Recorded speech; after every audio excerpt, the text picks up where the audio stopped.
میرے نبی پاک نے فرمایا شادی کیوں نہیں کرتا؟ تو میں نے کہا یا رسول اللہ نہ میرے پاس حسن ہے، نہ پیسے ہیں، نہ کوئی کاروبار ہے، مجھے کون رشتہ دے گا؟ میرا روپ بھی نہیں تے میرا رنگ بھی نہیں، میں نے یار مناؤن دا ٹنگ بھی نہیں۔ کہتے تیسرے دن میں نے ارادہ کیا آج نبی پاک پوچھیں گے تو میں کہوں گا حضور جیسے دل کرتا ویسے ہی کرا دیں۔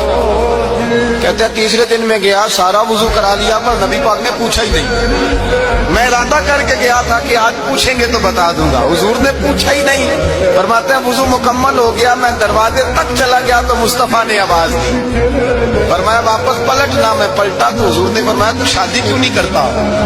کہتے ہیں میں کھل کے مسکرایا، میں نے کہا محبوب تیرے کرم پہ قربان جاؤں، کیا انداز محبت ہے، حضور مہربانی کریں کرا دیں۔ فرمایا فلاں سردار کے پاس جا۔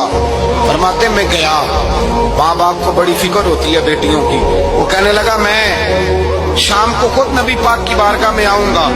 کہتے میں باہر نکلنے لگا تو وہ بچی پردے کی اوٹ سے بولی، کہنے لگی غلام ٹھہر جا، ابا جی آپ کو میری فکر ہے، اماں جی میری فکر ہے، میری فکر نہ کریں اور یہ نہ دیکھیں آیا کون ہے، یہ دیکھیں بھیجا کس نے۔